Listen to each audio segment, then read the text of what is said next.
for applause to our main actors. Oh. Thank you so much. Thank you for such a wonderful introduction. Man, I'm just so pleased and thankful and appreciative to be back here with you all, to feel this connection, to feel the openness, you know, the warmth, the healing, the love, the compassion, the respect for one another. The sacredness of this environment is truly fulfilling and heartwarming to me. Thank you so much for the music and for the meditation. Did anybody else have a good experience during that meditation? Yeah. I really had a powerful, I didn't know that was coming. I started crying and stuff. It got real for me over there. I don't know what it was like for you guys. But I'm ready for miracles to happen. I'm ready for a miracle to happen in my life today. I'm ready for a miracle to happen in this room right now. I'm ready to make miracles happen each day in my life, each month, each moment, because miracles do happen every day. It's about whether or not we believe or perceive things to be such. That's the only way we manifest that in our future. The potential for us to see and cherish experiences as miracles. This is about passion. There's no miracles without passion. There's no manifesting of your dreams without passion. There's no change, no growth, no transformation. There's no learning without passion. There's no overcoming without passion. The talk today is about passion, power, and purpose. I'm here today. I didn't expect to be here today. About 3 weeks ago, I found out about coming today. And I was so thankful because so many things have been happening, and it's so crucial, the message that I was receiving to give to people. I've run into so many people lately who've been struggling with maintaining the passion in their lives. Has anybody felt like that? I know I have, and I'm an inspirational speaker. I wake up really ambitious. She gets mad because I wake up and I pop right out of bed and I'm off the ground. She's like, you didn't even give me a hug or a kiss first. You're already downstairs. You're washing dishes. I'm still wiping coal out of my eye. I get up like that. But even I, with all this super energy I have, I still sometimes find myself struggling with passion. And so I couldn't come here and just give you a pie in the sky idea. I really needed to come and bring something that was practical and grounded, that it can really resonate with everybody, that everybody could take home. Okay? I have a sister that's dealing with career issues. She's struggling with passion. She's younger than me. I have a friend who's in his 40s dealing with divorce issues, separation issues, not divorce, thank God, not yet. He's struggling with keeping and maintaining his level of passion. I have a mother who's in her late 60s, who's dealing with physical pain. And she made me like this. But she's struggling with her passion. That hurts me. That hurts me to see somebody who I perceive to have limitless passion suddenly experience a dip, a lull. And it makes me want to do something about it. Because I'm passionate about it. In order to really understand how to restore passion in your life, you need to understand what passion is in the first place. And the reason why I'm even doing this talk is because I think over time we kind of got lulled into a sense of complacency about compassion. We've gotten, society's kind of implanted a dominant association with passion. If somebody says, find your passion, what's the first thing that you think of? You see, when I was told to find my passion, I thought to myself, I need to find that one thing that I'm good at I'm good at better than everybody else. Or that one thing that I'm super interested in that I won't stop working on. I can do it all day and all night.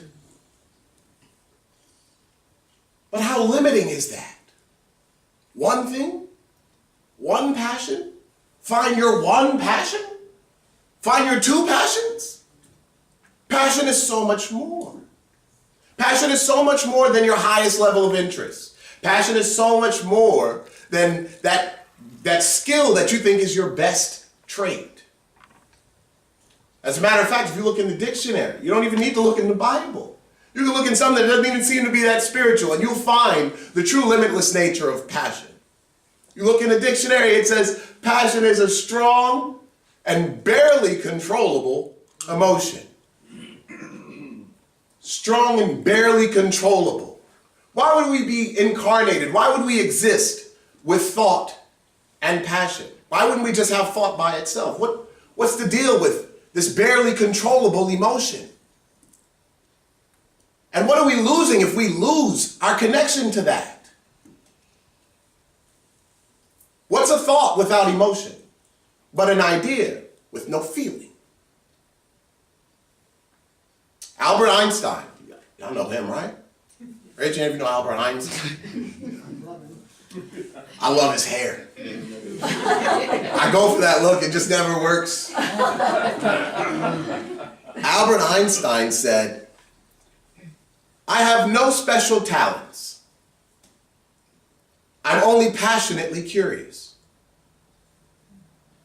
He didn't limit himself to just 1, 2, 3, 4 strengths, just 1, 2, 3, 4 interests. He expanded his mind to awareness of all things.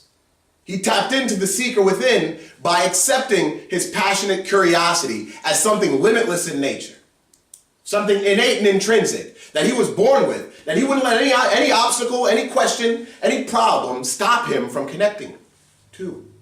And so it was in that openness, in that wide-ranging definition of his passion, that he was able to identify certain explanations about our universe that are way above so many people's heads. He was able to simplify some of the most complex concepts and advance our thinking forward. But this wasn't because he thought he had one skill. It was because he was passionately curious about all things. He was tapped into all of his passion. We must have passion in order to take action. We won't take action if we don't have passion. A thought without emotion is like this. There's a story. One day I was at the mall, and a woman was taking her children up the escalator. Okay? She had 3 children, and she was going up the escalator. And the kids were being rowdy and rambunctious, and it looked like a recipe for disaster, and then what I saw was going to happen did happen, as I was thinking about it, and the kids began to tumble down the escalator as she was going up. This is a single mother who knows where dad is. She's by herself. And the kids are tumbling, and she has all the bags. Now, without emotion, without passion, it would have just been a thought. The children are falling down the escalator. And that's it. But no, I'm a passionate person. It was my connection to the lives of those children, the well-being of those children, that made me have a feeling that was associated with the thought of their danger. And it was that feeling that drove me to drop what I was doing, because I had a child of my own, to drop what I was doing and run up the escalator as they're tumbling down, and I'm grabbing children in each arm and picking them up off the falling escalator so that they're not getting hit by the spikes. And now I have children, hey, I don't even know how old they are, how heavy they are, I can't even tell. It doesn't matter, I'm in the moment. I think one was like 100 pounds, the other one was like 80 something. These are big old kids. Passion is what drove me to act in that moment. If I didn't have passion, if I didn't have that connection, I would not have been willing to take the action necessary to solve the problem. This comes full circle because we're all dealing with things. We all run into stuff. Passion is not just a concept. It's a feeling. It's a feeling. And the reason why I do these talks is because I like to share that feeling with others. Because we're energetic beings, if I come here with passion, you will receive and feel my passion. You'll go home with more access to passion itself. You will be restored and reconnected to passion. I know I get it when I watch Les Brown, or I watch Tony Robbins, or I find passion in everything. That's the beauty of it, is because passion is in all things. See, the truth is that passion is power. Your soul is literally an infinite river of passion. Wildly, virtually uncontrollable energy. Virtually. until you harness it. Until you harness it, until you tap into it. And it's emotion that guides you and links you to that infinite river and says, take a sip. The point here is to let passion guide you. Let pain fuel your passion. You see, again, in society, we dumb down the meaning and the value of passion. We say, oh, if you have a passion, pursue it. Go for it. You might not get paid for it, but go for it. Has anybody ever heard the concept of a passion project? No? Passion project, for those who've never heard of it, it's a very cynical way of looking at somebody's interest and saying, you're very interested in helping underprivileged children in this third world country. Yeah, that's great. You should do that. You're probably not going to get paid, but do that. It's a passion project. You should not expect really any reward. There's nothing more rewarding than fulfillment. A passion project, you don't need to get paid in money. It's the fulfillment that makes all the difference in the world. You ask any rich person who's unfulfilled and they'll say, learn about fulfillment before you focus on all the money stuff, because I still don't have happiness. See, passion project is more than just your one passion. The truth is, you are the passion project. Your life. You are the journey. You, the arc of your character, your growth. And none of that change, none of the transformation would happen without the passion. So, how do we tap into this passion? Well, first we have to know how to get it.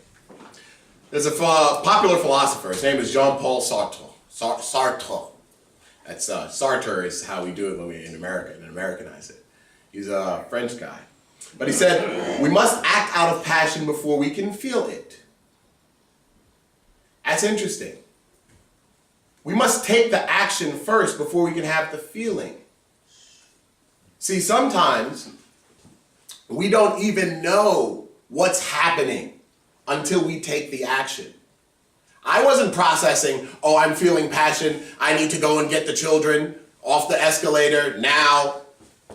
We're not robotic like that. Things actually happen virtually at light speed in our minds. You have to actually take the action to experience the feeling of passion. I experienced the feeling in the moment as I was grabbing the children, like, wow, this is amazing, I'm saving them, she's happy, this is fulfilling, and wow, I can't believe I'm this strong. This is cool. You have to act. If you're unwilling to take the action, you'll never find the passion, because sometimes the feeling is so lost, it becomes almost foreign to you. Forget what that thirst, that joy for life feels like. Why would we want to restore that? Why would we want to restore that passion in the first place? Because we would rather live than just exist, right?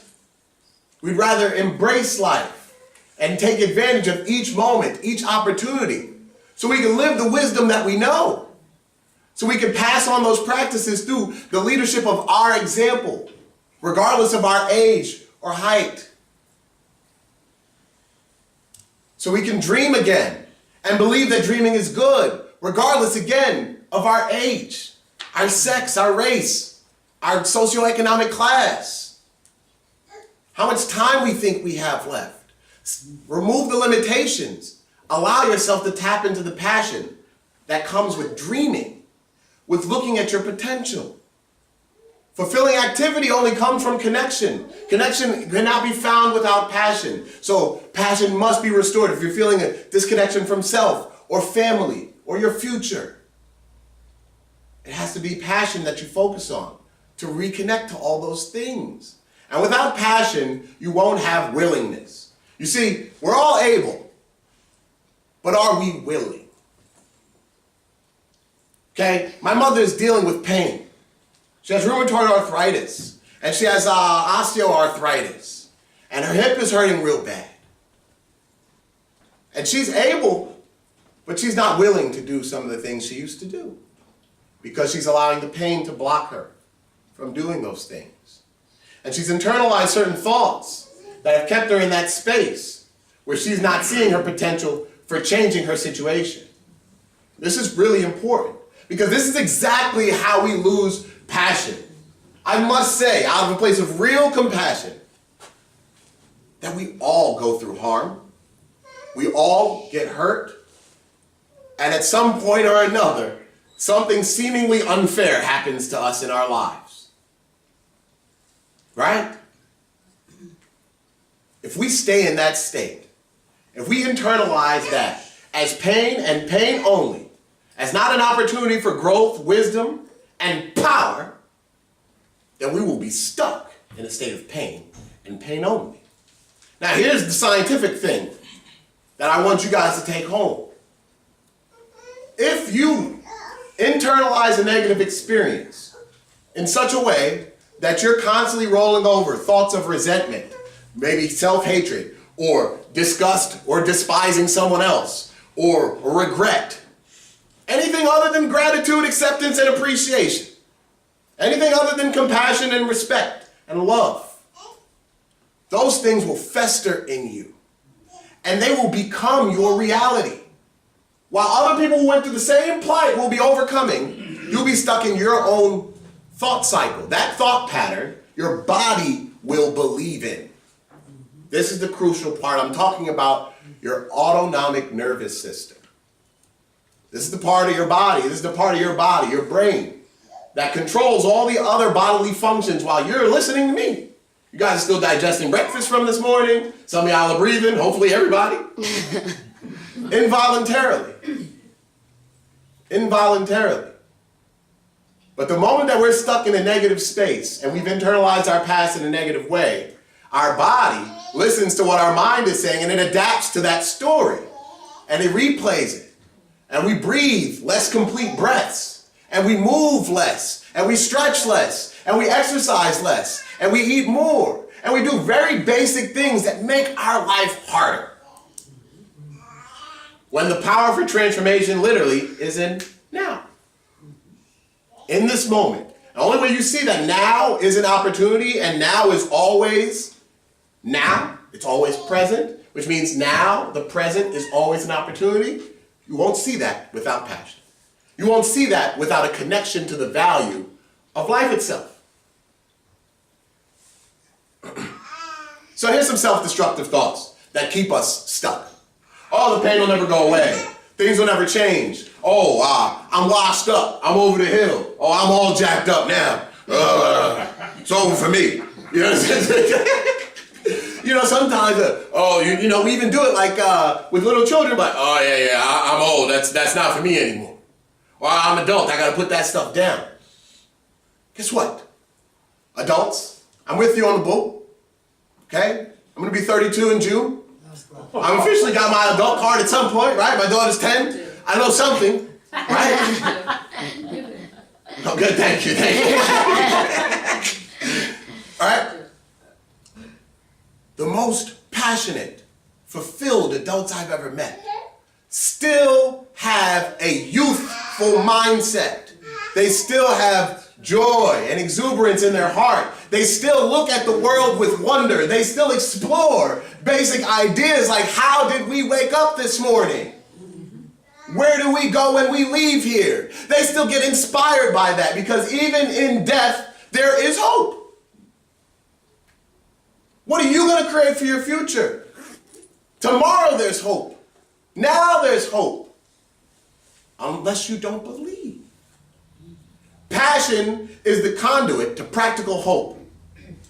Practical hope and the power of optimism.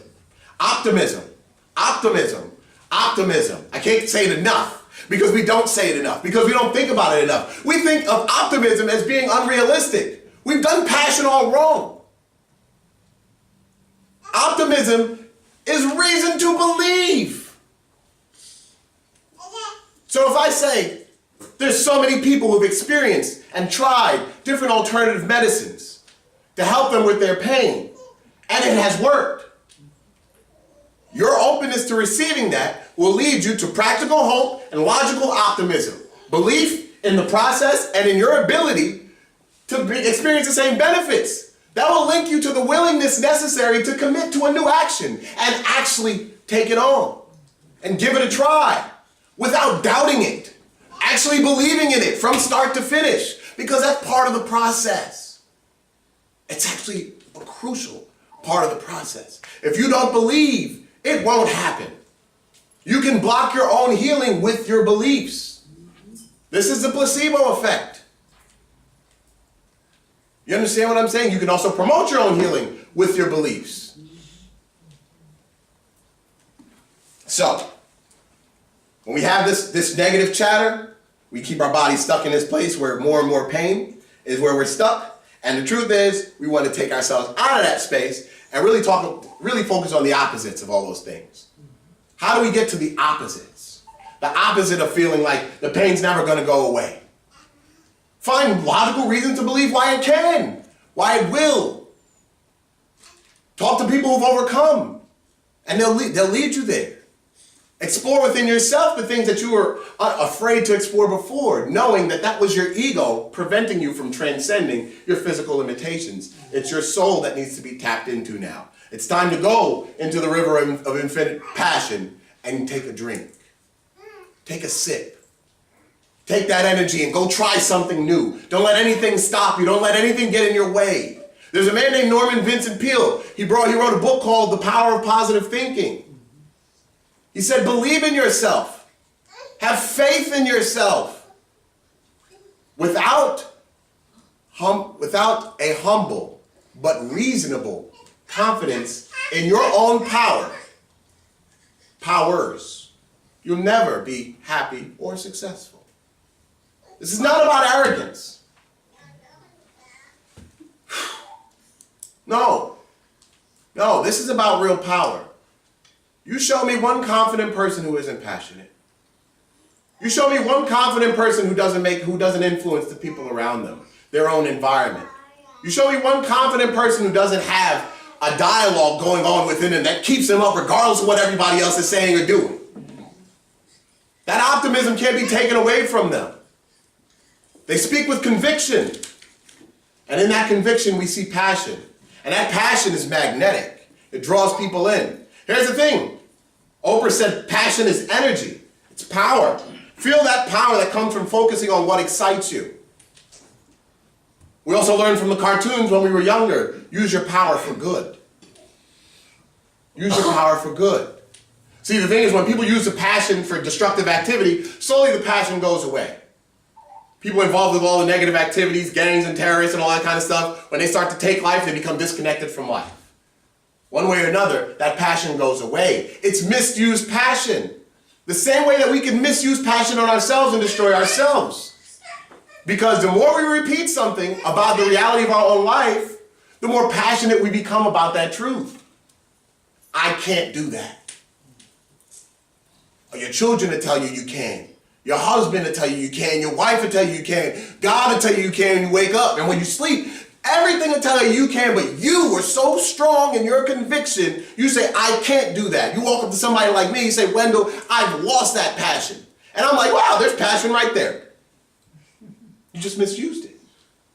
You're so passionate about how you've lost passion, you blocked yourself from seeing that you're passionate right now. This is about transmuting. This is about turning it around. This is about switching it.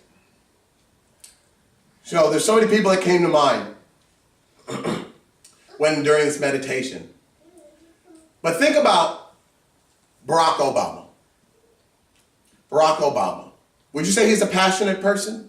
Yes. Okay. I guess one person.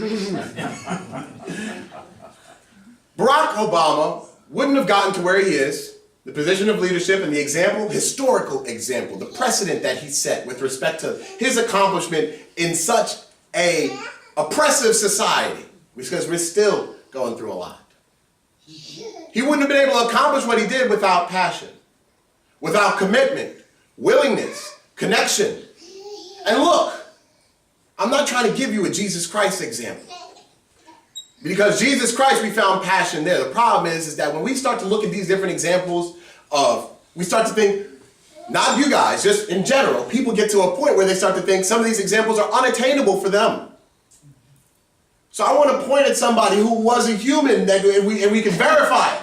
Right from the beginning, they were human, they're here, and we can still see them on TV. He was born just as one of us, that is Barack Obama. He graduated high school and he wanted to go to law school. He just wanted a career. He got to the top of the class at Harvard. He became a community organizer, then a congressman. Now he's president. And they're still questioning his credentials while he's trying to be president. While he is president. Yeah. Wait, even while he is, and they're still doing it. It has to be passion that kept him on the straight and narrow. It had to be passion that helped him stay strong in his conviction about himself. It had to be a passionate connection to humanity and society. I don't know if y'all read Barack Obama's book. Not Dreams of My Father, the other one. But not Dreams of My Father, and The Audacity of Hope. The Audacity of Hope. Thank God. The Audacity of Hope is the name of that book. And it's so crucial. The reason why I'm even bringing him up is because he's one of the best examples of the power of practical hope and optimism. He saw the entire world change we can believe in. Belief is what fueled him. We all saw his passion, and that helped him tap into ours. He moved to more people than anybody else. And then, guess who learned from what Barack Obama did? Bernie Sanders. Bernie Sanders, who some would say, it looks like he's on his way out. He's showing way more passion and energy than people half his age. He's showing way more commitment and willingness. And guess what? That passion is rubbing off, and he's getting more. He has the lowest average donation amount than any other past president and the highest total contributions of any past president at that average amount. He keeps talking about it. It's like $21 a person or something like that. It's insane. It's amazing. It's amazing. That's the power of passion. Nobody expected him to give Hillary as much of a contest as he has. It's his passion that got him there. And it's because he never stopped believing himself or seeing himself as such or looking at his potential to transform or do more, even later on in his life. We know Bernie's probably in some physical pain. He doesn't let that physical pain block him. He doesn't let that physical pain block the quality of his ideas or his commitment to his movement. Okay? The point is this. You are passion. Passion is not something that y'all got to search for out there. This is what you are. It's your soul being. It's unbridled energy constantly flowing through you. An opportunity for everybody to participate in it because we're all made from it. And you can tap into it at any time. So the question is, how do I get back there? You just need a reminder that you're already passion. You are already passion. You back into it. It's like getting the answer to an equation and then backing into it to make sure your answer is right. Am I passion? How? Am I committed to things? What am I committed to? Am I connected to something, someone? What am I connected to? Am I willing to do things? What am I willing to do? Am I open to new things? What am I open to? All these things are reflective of passion already. My mom says she's not feeling the same path. I told Mom, I said, Mom, I'm about to do a talk about restoring passion in your life. She said, oh yeah, I could do some of that. Damn, I need to come home. She's in New York. I'm like, I need to come talk to you. But if I raise the idea, if I bring up the idea, if I start talking about how the kids are sagging their pants in the street, all that passion that my mom thought she lost, right there, it's all right there on the table. No, I don't want any of that kind of thing on my house. I don't want nothing like that.